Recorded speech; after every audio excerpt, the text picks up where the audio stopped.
এসো এসো মা, এই এই ক্যাফেটা তোমার। এই ক্যাফেটা আমি তোমার নামে খুলেছি, মাই মমস ক্যাফে। সত্যি? জানিস অগ্নি, আমার খুব স্বাদ ছিল নিজের একটা হেঁসেল করব। তারপরেই ভেবেছিলাম আমি হয়তো এই জীবনে আমার স্বাদ পূরণ করতে পারবো না রে। কিন্তু কিন্তু এখন তো দেখছি আমার স্বাদ পূরণ হয়েছে। আর তুই তুই আমার স্বপ্নটাকে এইভাবে সত্যি করে দিবি আমি কোনোদিন ভাবতে পারিনি অগ্নি। তুমি খুশি তো? হ্যাঁ, এসো এসো, এখানে না তোমার জন্য একটা বিশেষ জায়গা আছে। এসো এসো, দেখাচ্ছি। ওই দেখো, জানো তো মা, এই চেয়ারটা না ক্যাফে শুরুর দিন থেকে আছে। এই চেয়ারে আমি কাউকে বসতে দিই না। আমি জানতাম তুমি একদিন ফিরে আসবে, তাই এই চেয়ারটা আমি শুধুমাত্র তোমার জন্য রেখেছি। আমি জানতাম এই চেয়ারে আমি তোমাকে একদিন বসিয়ে নিজের হাতে রান্না করে খাওয়াবো। তুই এইভাবে আমার জন্য অপেক্ষা করেছিস বাবা? আর আমি কেমন মা বলতো, সবকিছু ভুলে গিয়ে সব হারিয়ে। আচ্ছা ঠিক আছে, ঠিক আছে, হয়ে গেছে তো। প্লিজ আর হারানোর কথা বলো না। আমি আছি তো, না আমি আছি তো, আর তোমাকে হারাতে দেবো না। মা, এতগুলো বছর এই যে তোমাকে ছাড়া থেকেছি না, আমি সব সুদে আসলে নেবো। আমি দেখো প্রচুর আনন্দ করব, এনজয় করে কাটাবো পুরো লাইফটা।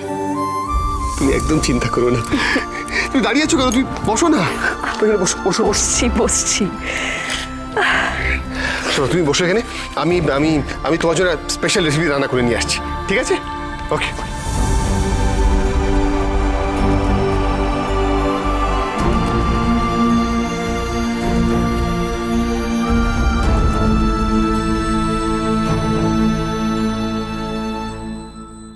মা, মা, এই রেসিপিটার নাম নিত্যানন্দ খিচুড়ি কেন? একবার কি হয়েছিল জানিস? সেদিন যেন বাড়িতে কি একটা পুজো ছিল, খিচুড়ি আর লাবড়া করেছিলাম। তখন তো বয়সটাও আমার খুব কম ছিল। আন্দাজ যে সবসময় ঠিক মতো দিতে পারতাম তা কিন্তু নয়। তো খিচুড়ির পরিমাণটা ঠিক হলেও লাবড়ার পরিমাণটা কম হয়ে গেছিল, বুঝলি? তখন তো ঢের লোকজন খাওয়াও বাকি ছিল। আর এদিকে বাবা মা দুজনেই খুব চিন্তা করছিলেন।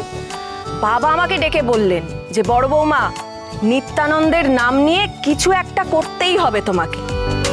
তখন কি করলাম জানিস? ওই লাবড়াটাকে খিচুড়ির সঙ্গে মিশিয়ে দিলাম, আর তার সাথে ঢালাও বেগুনি আর ফুলকপি ভাজা। ব্যাস অগ্নিরে, ওই খিচুড়ির যে কি স্বাদ হয়েছিল তোকে আমি বলে বোঝাতে পারবো না। আর সেই দিন থেকে নাম দিয়েছিলাম নিত্যানন্দ খিচুড়ি, বুঝলি? বাহ, দারুণ নাম দিয়েছে তো। তাহলে কি আগে এই মিক্সড ভেজটা করে নেবো? এই মিক্সড ভেজ কি রে? লাবড়া বল। দেখেছো তো, তুমিও না সেই কথার মতো কথা বলছো। বাই দ্য ওয়ে, এই রেসিপিটা কিন্তু কথাই সিলেক্ট করেছে। আমরা তো ফার্স্টে ভাবছিলাম যে এটা বাড়িতেই বানাবো। সত্যি কথার মতো মেয়ে আজকাল আর দেখাই যায় না।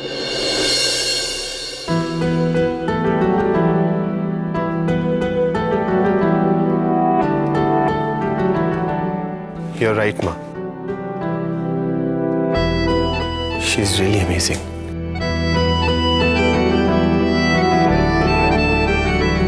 হ্যাঁ রে, কিছু সাহায্য লাগবে নাকি? আসবো?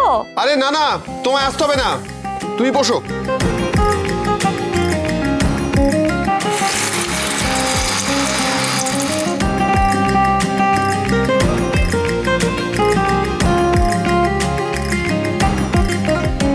রেডি রেডি রেডি, শেফ এভি স্পেশাল মায়ের রেসিপির নিত্যানন্দ খিচুড়ি আর 5 রকম ভাজা।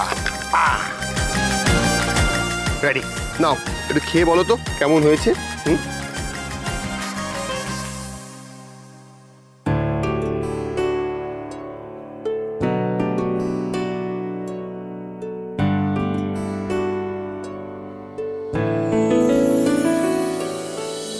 দারুণ হয়েছে। তোমার মনে আছে মা, যখনই বৃষ্টি পড়তো তখনই তুমি এই রান্নাটা করতে, এই রেসিপিটা রান্না করতে আর গান গাইতে। তুই খা। খাচ্ছি। संसार माँ तेरे जैसा जग में मिला नहीं प्यार माँ, दुनिया है तू ही मेरी, तू ही जीत हार माँ, तेरे जैसा जग में मिला नहीं प्यार माँ।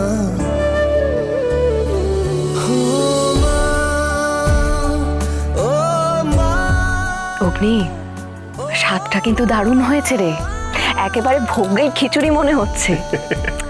কেন যে তুই ঠাকুর দেবতা থেকে নিজেকে দূরে সরিয়ে রাখিস কে জানে বাবা। যার হাতে সাধারণ খিচুড়ি থেকে এইরকম ভোগের গন্ধ।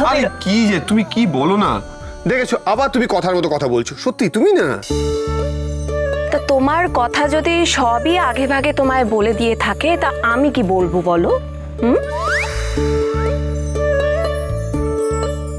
কি যে বলো না তুমি।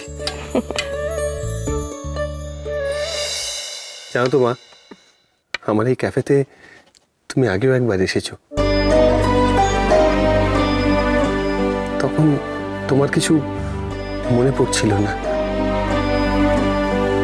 শরীরটা খারাপ ছিল তো। সেদিনকে আমি ভাবছিলাম যে এটা কিরকম একটা হলো, আমার ক্যাফেতে মা প্রথমবার এসেছে অথচ মায়ের কিছু মনেই পড়ছে না, তো মানে একদমই ভালো লাগছিল না। কিন্তু আজ দেখো, আজ মনে হচ্ছে যেন এই ক্যাফেটা, এখানে তুমি বসে আছো, সবকিছু যেন একদম পারফেক্ট।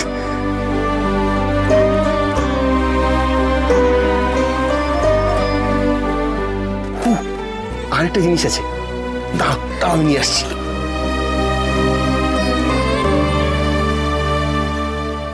মা দেখো তো,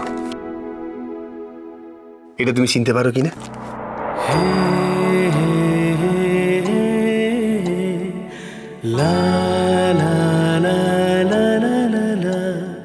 মনে আছে ছোটবেলায় এই ছবিটা আমি এঁকেছিলাম,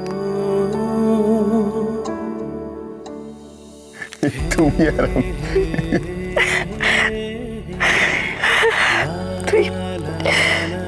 তুই এতগুলো বছর ধরে এই স্মৃতিগুলো আগলে রেখেছিস বাবা।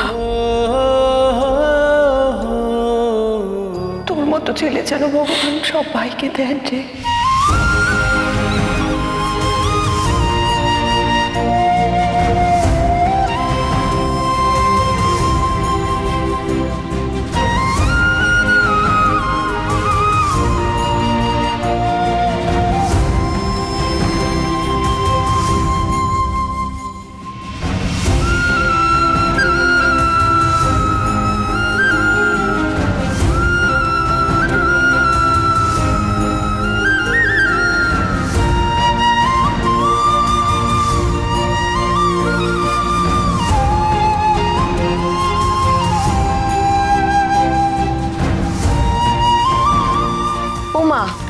তোরা কখন এলি?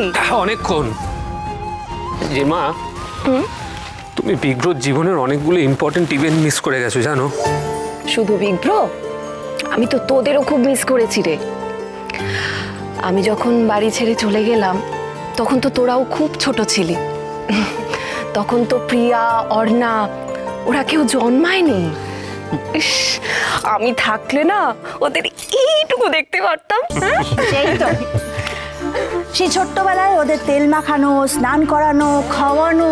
আচ্ছা বেশ, তো আমি বলছি কি, তাহলে সর্দি ব্যাপারটা একটু অন্যরকম করলে কেমন হয়? বড় বৌদি, তুমি এক কাজ করো, তোমার এই জাদু মাখা হাত দিয়ে আমাদের সবার জন্য দারুণ রান্না করো তো। তারপর তুমি কি করবে বলো তো, একটা থালার মধ্যে একসাথে সব পুরো ভাত তরকারি সব মাখবে, আর আমরা গোল করে সব দাঁড়াবো, খাইয়ে দেবে।